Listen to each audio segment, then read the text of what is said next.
Hello everyone, कैसे हैं आप सब। तो आज मैं आप लोगों से कुछ बातचीत करने वाली हूँ।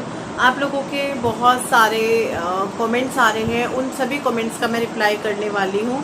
मैं पहले ही कह देती हूँ, अगर आप लोगों को कोई बात बुरी लगे, आप सही शब्दों में अपनी बात मेरी कोई बात बुरी लगे तो आप उनको सही शब्दों में लिख सकते हैं, क्योंकि देखिए शब्दों का सही चयन होना बहुत ज़रूरी है। मेरे कोई शब्द बुरे लगे उसके लिए माफ़ी चाहती हूँ, लेकिन आप लोगों के कुछ कमेंट्स जो कि भर भर के आए, जिन पे लाइक 100, 50, 150, 200 लाइक गए हैं, तो उन लोगों के मन में क्वेश्चन आ रहे हैं, बार बार सेम कमेंट्स आ रहे हैं। तो इसीलिए मैं ये वीडियो बना रही हूँ, आप लोगों के सवालों के जवाब दे रही हूँ। और उम्मीद करती हूँ कि प्लीज़ अब आप दोबारा प्लीज़ एक क्वेश्चन तो प्लीज़ दोबारा मुझसे मत पूछना। वीडियो में आगे बढ़ने से पहले मैं आपको बता दूं, आज के मेरे वीडियो के पार्टनर है मामा अर्थ, और यहाँ पर मैं आपसे पहले इस प्रोडक्ट के बारे में बात करूंगी। अब धीरे धीरे क्या होगा कि फेस्टिवल जो है शुरू हो जाएंगे और फिर आगे आएगा शादियों वाला सीजन। और जब त्योहार आते हैं, शादी आती है घर में, या कोई फंक्शन होता है, या फिर वैसे भी हर कोई चाहता है कि हमें यार सबसे खूबसूरत दिखना है, सबसे अलग दिखना है। खूबसूरत मतलब हमारी स्किन एकदम क्लीन एंड क्लियर हो, कोई दाग धब्बा ना हो, जैसी कोरियन स्किन होती है। उधर के लोगों को जब हम देखते हैं तो एकदम ग्लास टाइप वाली जो स्किन होती है वो होती है एकदम क्लीन एंड क्लियर होती है। उनकी वो स्किन होती है, वो हेल्दी स्किन जो होती है, उनकी ग्लास टाइप स्किन होती है, वो उनको मिलती है राइस से, चावल से। तो अब क्या होता है ना, हम चावल लें, भिगोएं, पीसें, ये सब करें, उसमें एक लंबा टाइम लगता है। रोजाना वो चीज हम नहीं कर पाएंगे। हम अपने जो है मन रखने के लिए या दिल रखने के लिए या 2-3 दिन हम कर पाएंगे, उसके बाद क्या होगा, नहीं यार अभी टाइम नहीं है, अभी टाइम नहीं है। तो इसका सोल्यूशन निकाला है मामा अर्थ ने। मामा अर्थ ने जो है अपना पूरा एक राइस रेंज निकाला है। मैं यहाँ पे सिर्फ 2 प्रोडक्ट आपको दिखा रही हूँ। ये दोनों प्रोडक्ट का मैं रिव्यू शेयर करने वाली हूँ आप लोगों के साथ। एक है मामा अर्थ का rice face wash with rice water and niacinamide, ये जो आपको ग्लास स्किन देता है, मेड सेफ है, डर्माटोलॉजिकली टेस्टेड है, सूट्स ऑल स्किन टाइप्स है।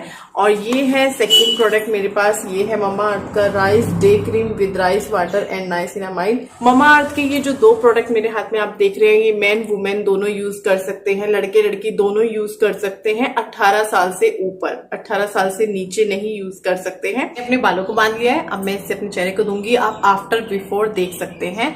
और तभी मैं आप लोगों के साथ इसका रिव्यू शेयर कर रही हूँ, जब मैं इसको हो गए हैं मुझे कुछ एक दिन इसको यूज करते हुए। जो नाइसिनामाइड इसमें इंग्रेडिएंट्स है वो हाइड्रेट रखता है हमारी स्किन को, और जो राइस वाटर है वो हेल्प करता है ब्राइटन स्किन करने में, हमारी स्किन को थोड़ा सा ब्राइट करने में। और पीएच बैलेंस्ड है। मामा अर्थ के जितने भी प्रोडक्ट होते हैं वो सभी हार्मफुल केमिकल फ्री होते हैं, नेचुरल होते हैं। मामा अर्थ इंडियन ब्रांड है।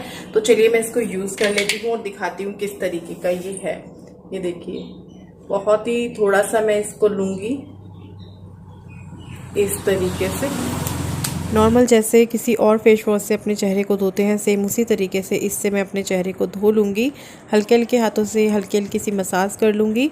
और जैसा कि मैंने बताया था कोरियन मॉडल्स के बारे में, जैसे उनकी स्किन हम देखते हैं तो कितनी हेल्दी लगती है, एकदम क्लियर लगती है। ऐसे लगता है जैसे ये रोज़ाना फेशियल कराते हों, लेकिन नहीं, वो फेशियल नहीं कराते हैं, वो जो है राइस का जो है वो यूज़ करते हैं, जो कि इस प्रोडक्ट्स में आपको मिलने वाला है मामा अर्थ के इस रेंज में। फेस वॉश कर लिया है, ये आप देख सकते हैं, स्मेल बहुत ही अच्छी है। अभी मैं यूज करूंगी ये cream, mama earth rice day cream with rice water and niacinamide, ये वाली। सुबह शाम मैं इसको यूज करती हूँ।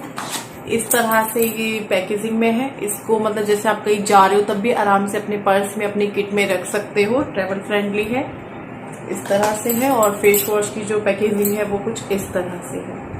ठीक है, अभी हम इसको लेते हैं, ये इस तरीके से है। इसको ओपन किया, यहाँ से ये इस तरीके से पंप के उसमें है, तो इसको हम थोड़ा सा ले लेंगे, देखिए इस तरीके से। और इसको जो है हल्के हल्के हाथों से, जैसे कोई भी क्रीम मॉइस्चराइजर आप अभी तक लगाते थे उसी तरीके से इसको लगा लेना है। रिजल्ट आपके सामने है, आप देख सकते हैं, ये देखिए। कोई ऐसा नहीं है कि चिपचिपा आपको लगेगा, या फिर थोड़ा सा मतलब होता है ना, कोई क्रीम होती है स्मेल होती है या अजीब सा लगता है। तो देखिए, आप खुद देख सकते हैं, बहुत ही अच्छा सा है।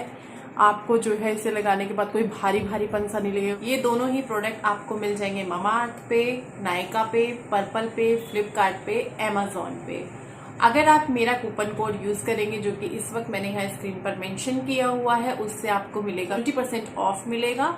लेकिन ये 20% ऑफ आपको तभी मिलेगा जब आप डायरेक्ट जाके मामाअर्थ से शॉपिंग करेंगे। और मामाअर्थ ने अपना ऐप भी लॉन्च किया हुआ है, वहां पर भी कुछ ना कुछ जो है ऑफर्स चलते रहते हैं। सबसे अच्छी बात क्या है, जब भी आप मामाअर्थ से शॉपिंग करते हैं, कोई भी प्रोडक्ट परचेज करते हैं, तो वो आपके ऑर्डर को लिंक कर देते हैं एक ट्री के साथ, और उस ट्री की जियो लोकेशन, पिक्चर, स्पाइसेस वो आपको सेंड करते हैं। मामाअर्थ प्लास्टिक पॉजिटिव है, इंडियन ब्रांड है। अब हम बात कर लेते हैं इसकी इंग्रेडिएंट्स की। तो मामाअर्थ के rice face wash with rice water and niacinamide में वैसे तो काफ़ी सारे नेचुरल इंग्रेडिएंट्स मौजूद हैं, लेकिन इसके जो मेन टू इंग्रेडिएंट्स हैं वो है राइस वाटर और नाइसिनामाइड। राइस वाटर की हम बात करें तो वो आपकी स्किन को जो है क्लियरफाइज करता है, आपकी स्किन को ग्लास स्किन जैसा बनाने में हेल्प करता है।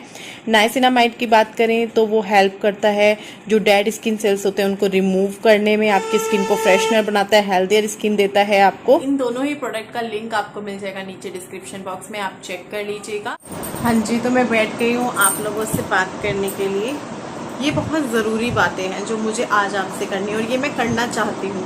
मैं नहीं चाहती कि किसी का कोई कमेंट्स आए मैं उस पर बात करूँ, जब तक कि उस कमेंट्स के ऊपर और 15 कमेंट ना आ जाए सेम उस जैसे, तब तक मैं उस कमेंट के ऊपर बात नहीं करती। और भाई जब मैं मम्मी के यहाँ गई, बहुत सारे लोगों ने आप में से देखा होगा कि इस तरह के ही कमेंट्स आ रहे थे। फिर मुझे लगा कि जवाब देना बनता है, तो मैंने ये जो है कुछ स्क्रीनशॉट्स हैं जिनके मैंने स्क्रीनशॉट्स लिए, ये कुछ कमेंट्स हैं जिनके मैंने स्क्रीनशॉट्स लिए हुए हैं। ठीक है, काफ़ी सारे हैं, मैं सभी का रिप्लाई करूँगी।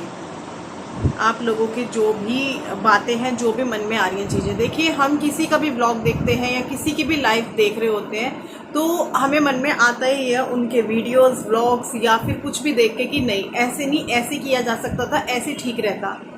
मैं भी हूँ, मेरे मन में भी आते हैं। सभी इंसान हैं, दिल दिमाग सबके पास है, सब सोचते समझते हैं, सबको जैसा लगता है वो बोलते भी हैं, और बोलने का हक भी है। लेकिन कुछ चीज़ें ऐसी होती हैं जो हम ये सोच सकते हैं नहीं यार ऐसा ना रह कर ऐसे रहा हो, है ना। तो अभी ये कॉमन सेंस वाली जो चीज़ें होती हैं थोड़ी सी वो यहाँ गड़बड़ा गई। तो यहाँ पे जैसे किसी ने बोला बुरा मत मानिएगा रश्मि जी, वैसे आप अपनी मम्मी को देखने जा रहे हो और सज के इतना जा रहे हो, अच्छा नहीं लगता, सिंपल सूट में भी जा सकते थे। अब मैं आपको बता दूं, मैंने अभी अभी अपना सूट सिलवाया था, मैं वो पहनकर जाने वाली थी, सिर्फ एक साड़ी पहन ली तो उसके ऊपर इतना ज़्यादा कमेंट्स आया है कि तुम अपनी मम्मी को देखने जा रही हो, तुमने साड़ी पहन, सिर्फ एक साड़ी और चूड़ियाँ, बाकी क्रीम रोज हम लगाते ही हैं। मैं हल्का सा पाउडर लगा लिया और जो है लिपस्टिक, बिंदी, सिंदूर जो कि हर औरत करती है। उसके अलावा कौन सा मैंने ब्लश लगा लिया, कौन सा कंसीलर लगा लिया, कौन सा मैंने जिस दिन मैं मम्मी को देखने जा रही थी कौन सा लाइनर लगा लिया, क्या कर लिया बताइए उस वाले वीडियो को देख के। सिर्फ एक साड़ी और चूड़ी मैं नहीं पहनने वाली थी, गुड्डू ने निकाल दी थी, तो उसने बोला मम्मी पहन लो अच्छी लगेंगी। मुझे तो लगता है कि चूड़ियाँ भी सुहागन में ही आता है। अब हम रोज एक एक कड़ा पहनते हैं तो आप लोगों को आदत नहीं है चूड़ी में देखने की।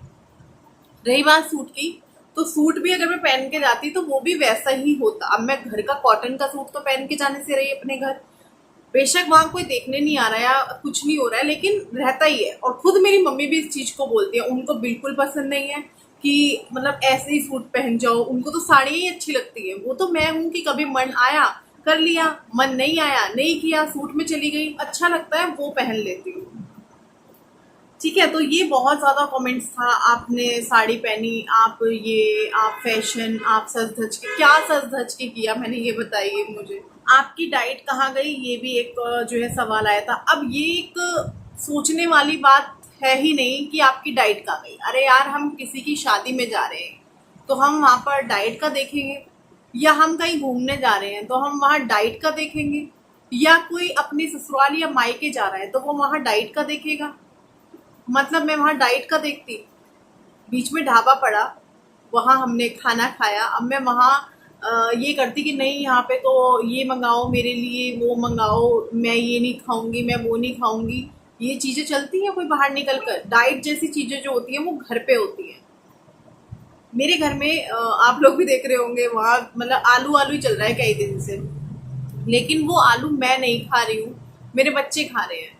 मैं जो है अलग से अपना कुछ बना रही हूँ। और एक और, हाँ देखिए, मैंने कितनी बार बताई है ये चीज कि छोटी भाभी कहाँ है, छोटी भाभी कहाँ है। मतलब इस चीज में ना मेरा सर चकरा गया है। 10 बार मैं बता चुकी हूँ, फिर भी लोग सेम क्वेश्चन पूछते हैं, सेम क्वेश्चन पूछते हैं। और इस क्वेश्चन से क्या होता है कि कुछ लोग हर्ट होते हैं। देखिए ये जो है डेली ब्लॉग्स मेरी लाइफ है। मैं किसको दिखा रही हूँ, किसको नहीं दिखा रही हूँ। अगर हम किसी को नहीं दिखा रहे हैं तो हो सकता है कि वो वहां है नहीं, और अगर वो वहां है और फिर भी हम उसको नहीं दिखा रहे हैं तो इसका मतलब सामने वाले बंदे ने मना कर दिया है कि हमें मत दिखाओ, या फिर मना नहीं किया है लेकिन हम उसे देख के समझ गए हैं। मान लो जैसे कुछ लोग बोलते हैं आप उसको क्यों नहीं दिखाते, ससुराल में उसको क्यों नहीं दिखाते, इसको क्यों नहीं दिखाते। मान लो मैं ब्लॉग बना रही हूँ, कोई गेट पे आया, मैंने चलो जब भी जारी रखा और मैंने बोल दिया कि ये है, ये आए हैं, ये वो। अब उन्होंने हमें देख के ऐसे कर लिया फोन देख के, तो इसका मतलब क्या है, उन्होंने बोला नहीं लेकिन उनको ब्लॉग में नहीं आना, तो इसका मतलब क्या होता है कि हमें उसको नहीं लेना है। कुछ लोग मना कर देते हैं, बल्कि जो मना करते हैं ना वो ठीक रहता है। तो चाहे ससुर, अब मायके में ये वाली बात कि भैया वो कहाँ है, वो कहाँ है, वो नहीं दिख रही है, वो नहीं दिख रही है, वो नहीं दिख रही है। भैया वो अपने घर है अपने, और वो अपने घर है, दोनों अपने अपने घर हैं। जो चीज नहीं हो सकती वो नहीं हो सकती, उसके ऊपर हम क्या बात करें। ऐसा नहीं है कि किसी के घर में कुछ प्रॉब्लम चल रही है वो इंसान उसे ठीक करने की कोशिश ना कर रहा हो। सब कोशिश करते हैं जितनी जिससे होती है। अब ऐसा नहीं है कि बस एक ही काम बचा है उसी पे हम काम करते रहें, और भी लाइफ में बहुत सारी चीजें होती हैं। बंदा हंस रहा है, या बंदे ने अच्छे कपड़े पहन लिए हैं, या बंदा आप लोगों को खुश लग रहा है, तो इसका मतलब ये बिल्कुल भी नहीं होता है कि वो बंदा बिल्कुल भी दुखी नहीं है। अब यहाँ पे करते हैं मम्मी के दर्द की बात। बहुत सारे लोगों ने कमेंट्स में बताया है, किसी ने चंडीगढ़ का बताया है, किसी ने देहरादून का बताया है, किसी ने हरिद्वार का बताया है, किसी ने खतौली का बताया, किसी ने मेरठ का बताया। मतलब बहुत सारे लोगों ने मम्मी के लिए कमेंट किए हैं, यहाँ दिखा लो, ऐसे कर लो, वैसे कर लो, ये कर लो। तो देखिए इससे क्या होता है ना, थोड़े से कंफ्यूज भी हो जाते हैं कि यार किसकी सुने, किसका करें, किसका देखें।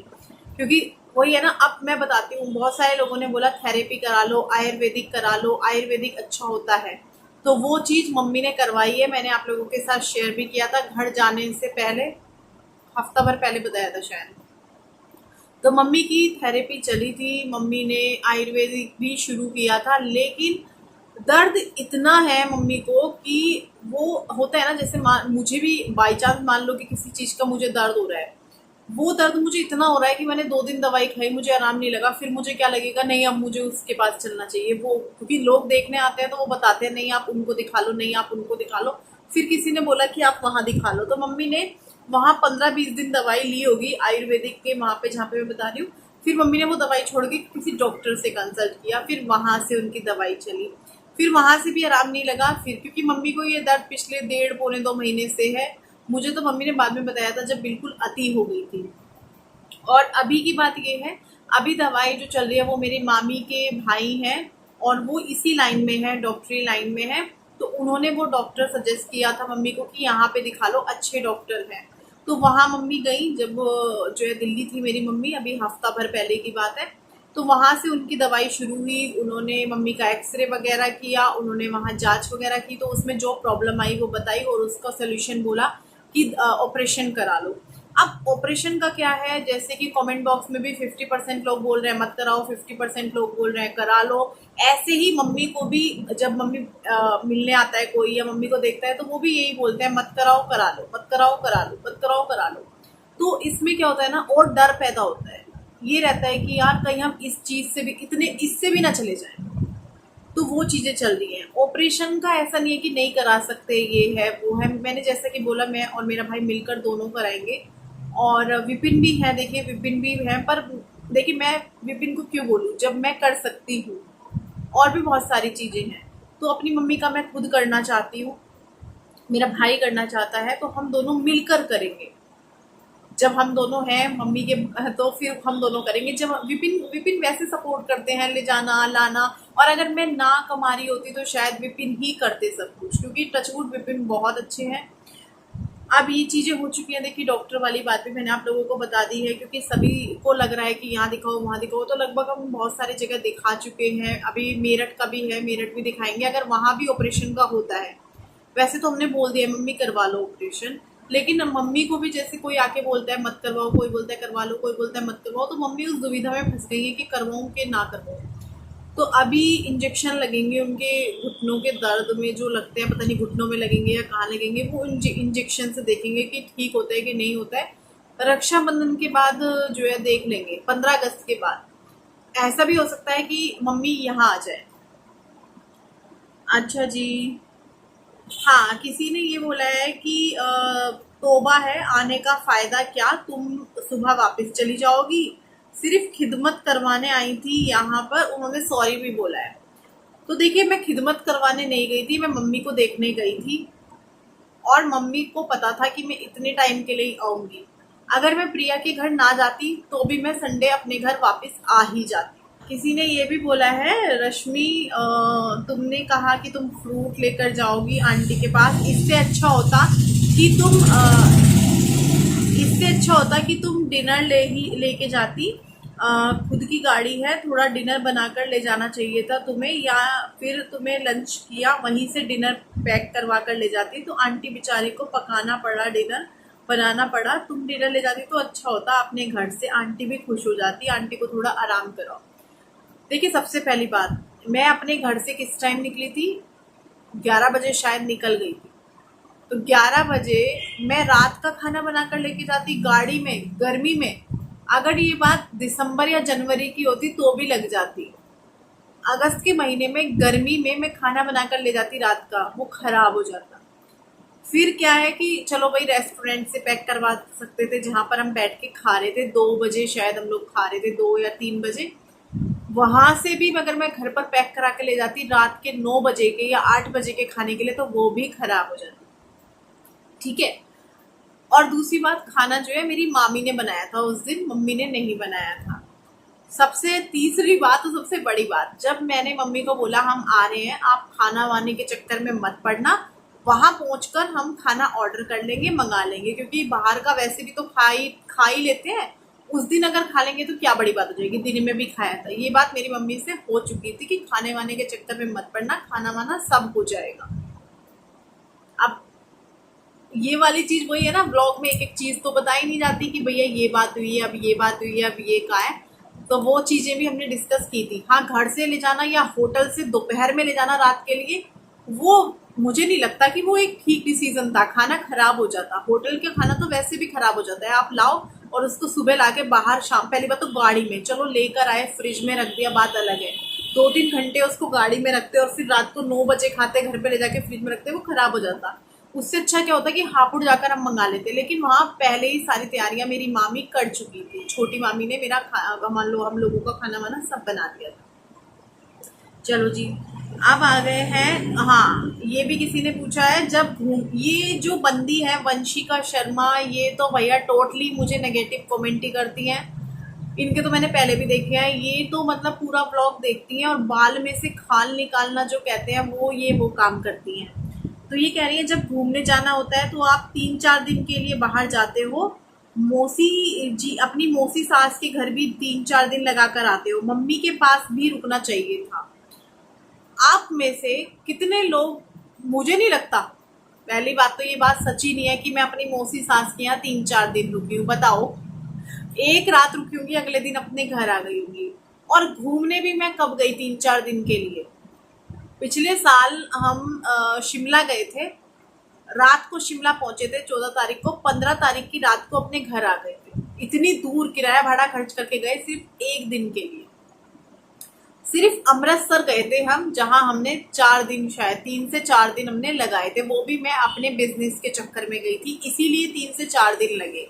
ठीक है जी, ये भी चीज भी क्लियर हो गई है। और मौसी सास वाली बात तो सबसे, मतलब क्या ही बोलूं, 3-4 दिन। यार, आप लोग ब्लॉग नहीं देखते क्या, जो आप लोग ऐसे कमेंट कर रहे हो? मैं कब वहां पे रात से ज्यादा रुकी हूँ? दूसरी एक बात और, आप लोग मुझे 3-4 साल हो जाएंगे मेरे को सितंबर में, स्कूल के दिनों में आपने मुझे कभी भी बच्चों को स्कूल के दिनों में घूमते हुए देखा है, कहीं जाते हुए देखा है, कहीं एक रात से ज्यादा रुकते हुए देखा है? जब भी मेरे बच्चों के स्कूल के दिन होते हैं, कभी भी शुरू से, जब से उनकी पढ़ाई शुरू हुई है, उस दौरान मैं कहीं नहीं जाती। एक दिन के लिए चली गई भाई, ज़्यादा ज़रूरत है चली गई, लेकिन नेक्स्ट डे मैं अपने बच्चों का स्कूल नहीं छुड़वा सकती क्योंकि बहुत सारा होमवर्क रह जाता है। वो बच्चे कहाँ से लेंगे? ये तो नया स्कूल है, यहाँ पे इनके इतने दोस्त वोस्त भी नहीं बने। तन्मय की पिछले सैटरडे छुट्टी हुई थी, अभी तक उसका वो काम कंप्लीट नहीं हुआ। आपको अपनी मम्मी के पास रुक जाना चाहिए था, आपकी मम्मी दर्द में है, आपको नहीं आना चाहिए था। तो एक बात बताओ, मैं बच्चों को छोड़ के पहली बात तो मैंने मम्मी को बोला, मैंने वहां से आने के बाद भी मम्मी को बोला, जब मेरी मम्मी दर्द में रो रही थी फोन पे, मैंने कहा मम्मी आज आ जाती हूँ मैं, परसों रात की बात है, मैंने कहा मम्मी मैं आज रात में निकल जाती हूँ यहाँ से, कोई बात नहीं, बच्चे रह लेंगे एक हफ्ते अपने पापा के साथ, मैं एक हफ्ते के लिए आ जाती हूँ। देखिए मैं यहाँ पे झूठ तो नहीं बोल सकती कि मैं बढ़ा चढ़ा कर बोल दूँ, नहीं मैं तो एक महीने के लिए जाऊंगी बच्चों को, एक महीने के लिए मैं नहीं छोड़ सकती बच्चों को। मेरे बच्चे बड़े हो रहे हैं, मेरी बेटी बड़ी हो रही है, मुझे उनको भी देखना है। तो मैं एक हफ्ते के लिए जा सकती हूँ विपिन के पास, दोनों बच्चों को छोड़ के। विपिन से भी मैंने बात कर ली थी, वहां पर भी बोला था, मम्मी ने मेरी ने साफ मना कर दिया, बच्चों को छोड़ के आने की बिल्कुल भी जरूरत नहीं है। बाई चांस जैसे पिछले साल ऑनलाइन क्लास थी इसी समय में, अगर ये चीज इस साल भी होती, ऑनलाइन क्लास होती, तो मैं वहां रुक गई होती, मैं वापस ही ना आती, मैं बच्चों को लेके वहीं रुक जाती। इन सवालों के भी, इन कमेंट्स के भी जवाब मैंने तब दिए हैं जब ये कमेंट्स की हद हो गई। अभी भी आ रहे हैं, अभी भी आप चेक करोगे, कुछ लोगों ने तो इतने वाहियात किए हैं ना कि उनको मुझे ब्लॉक करना पड़ा है, उनके कमेंट्स मुझे डिलीट करने पड़े हैं। कुछ लोगों के तो ऐसे कमेंट्स थे। तो प्लीज आप लोग ब्लॉग देखते हैं, मानती हूँ देखकर एकदम से मन में चीजें आ जाती हैं क्योंकि आपको भी सारी चीजें नहीं पता है, लेकिन कुछ चीजें तो मैंने बताई हुई है, कुछ चीजें नॉर्मल है, कुछ चीजें हम खुद से लगा सकते हैं। और बहुत सारी वहां से जो है गिफ्ट्स वगैरह भी मिले हैं, कुछ मैंने जो है मीशो से भी सामान मंगाया है, उसका अलग से वीडियो मैं करूंगी, आप लोगों को दिखाऊंगी। और अगर ज़्यादा भैया कुछ गुस्सा नसी कर दिया हो मैंने भी तो मुझे माफ़ करना, लेकिन जायज़ है, आ जाता है, ठीक है। और व्लॉग जो है ये 21 मिनट का हो चुका है, तो चलो जी बाय बाय।